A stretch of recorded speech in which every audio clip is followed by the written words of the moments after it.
היה יום הזיכרון הבינלאומי לשואה, שצוין כמובן גם בכנסת, וקרה שם משהו בלתי צפוי, כי את הנאום הכי מרגש והכי כואב נשא דווקא חבר כנסת ערבי, אחמד טיבי.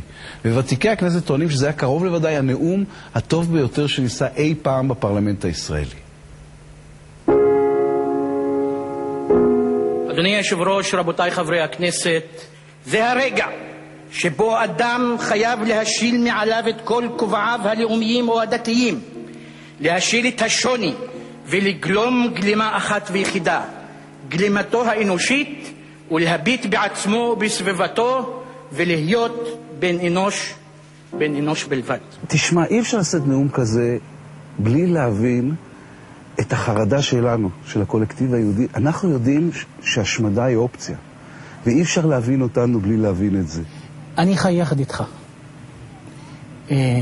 ואני מחויב להבין את השמחות שלך ואת העצבות שלך, מה עושה לך טוב, מה עושה לך רע, כפי שאני מצפה ממך בדיוק להכיר אותי ולהכיר את הצדדים האלה שלי. מעבר לכל השמחות והעצב הרגיל, אתם חוויתם חוויה שהיא אינסופית, מיוחדת במינה, שגם אחרי שאחרון הרוצחים והפושעים יחלוף לו מן העולם, היא תישאר. יום שחרור מחנה השמדה אושוויץ, אדוני היושב-ראש, הוא הניצחון הגדול של עובדיה. במחנה הוא הכיר את עליזה, הם התאהבו. עליזה נקראה אז לניסוי על ידי דוקטור מנגלה. למזלה, אדוני היושב-ראש, היה שם רופא יהודי, גינקולוג, בשם דוקטור סמואל, שהיה בצוות של מנגלה. אתה שטן, הטיחה עליזה ברופא היהודי. עליזה, תשתדלי להישאר בחיים, יום אחד עוד תביני, אמר הרופא דוקטור סמואל. עובדיה חיפש ולא האמין כשפגש שנית את עליזה צרפתי לאחר שובו ביוון. כנגד כל הסיכויים הוא אז ביקש להינשא לה, אך היא סירבה בגלל הנישואים של מנגלה. לא יהיה לנו ילדים, היא אמרה לו. הוא התעקש. יום אחד הודיעה עליזה לעובדיה כי היא חשה לא בטוב, כי בטנה תפחה. היא הייתה בהיריון. בדיעבד נודע לה כי אותו דוקטור סמואל לא קראה שטן, חיבל בכוונה בניסוי והיא ניצלה. אתה חי יחד איתי, אתה מוכרח להבין שאני לעולם לא אלך מפה, כי אין לי לאן ללכת. זה מה שהבנו בשואה, אין לנו לאן ללכת חוץ מהמקום הזה. אתה מבין את זה? המסר של הנאום שלי היה שאנחנו ביחד, ובואו נלמוד מההיסטוריה, כי הדבר האווילי ביותר זה לא ללמוד את השיעור החזק ביותר של ההיסטוריה. מה שיש לך הוא חשש ופחד קמאי. אני מתחבר לחשש הזה שלך, אבל אני רוצה לא לנצח אותך, אני רוצה לנצח יחד איתך.